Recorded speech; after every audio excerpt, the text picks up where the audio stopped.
এখন কবুতরগুলোকে কিছু গ্রিট খাবার দিতাম আইছি। আর দেখেন কবুতরগুলো সকালে একবার খাবার দিয়েছি, আর এখন কিছু গ্রিট খাবার দেব। এখানে ইটের কণা আর ডিমের খোসা আছে, খাবারটা এর মধ্যে দিয়ে দেব।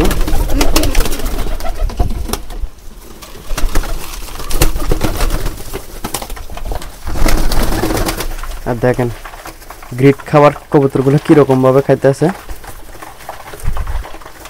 কার আগে কে খাবে এটাই ব্যস্ত। সবগুলো কবুতর গ্রিট খাবার খাইতেছে। দেখেন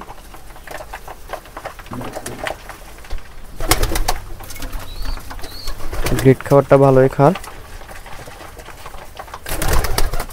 আর এখানে দেখেন সকালে কবুতরের জল দিছি না খাবার জন্য, কিছুক্ষণ পরে জলটা এনে দেব।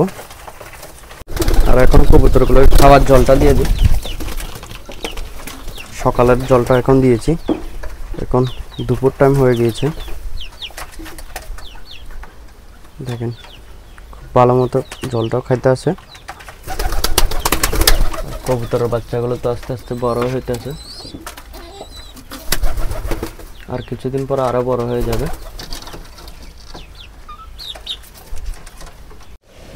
অনেকদিন আগে কুকুরটা আনা হয়েছে পালন করার জন্য, কিন্তু 1 মাস হয়ে গেছে কুকুরটা আনছিলেন। এরপরে কুকুরটা এখন অসুস্থ হয়ে গিয়েছে। আর কুকুরটা শুধু জল খায়, অন্য কোনো খাবারই খায় না। এখন রোগে ধরেছে কুকুরটাকে। আজকে এইভাবে 4 দিন তলকে কুকুরটা শুধু জল খায় আর বমি করে দেয়, জলগুলা খায়। কুকুরটা বাঁচবে কিনা এটাও জানি না। এখন অসুস্থ, দেখেন এর শরীরের মধ্যে কিছুই নাই। প্রথম যখন এনেছিলাম কুকুরটা অনেক মোটা ছিল, আর এখন দেখেন কুকুরটার অবস্থা। কুকুরটা শুধু জলে খায়, কীরকমভাবে জলটা খাইতেছে দেখেন। কুকুরটা কী রোগ হয়েছে এটা তো জানি না, কিন্তু আমাদের এখানে ডাক্তারকে বলেছিলাম যে কুকুরটার জন্য মেডিসিন দিত। ডাক্তারে বলেছিল কুকুরের এখন কী যেন রোগ এসেছিল, রোগের কারণে সব কুকুরে মারা যাইতেছে।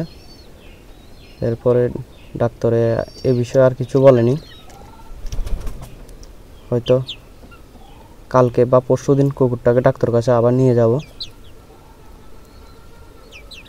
কুকুরটাকে ডাক্তার বলেছিল একটা স্যালাইন দিবে, হয়তো স্যালাইন দেওয়ার পরে বাঁচতেও পারে, আর নাহলে কুকুরটা কিছুদিনের মধ্যে মারা যাবে। দেখেন এর শরীরের মধ্যে কোনো মাংসই নাই, সব হাড্ডি, কোনো খাবার টাবার কিছুই খায় না, এভাবে ঘুমাই থাকে সব সময়। খুব ভালো কুকুরটা কিন্তু। দেখেন এর নাম হয়েছে, কুকুরটার নাম টমি রেখেছিলাম। আর দেখেন শরীরের মধ্যে কুকুরটার কিছুই নেই।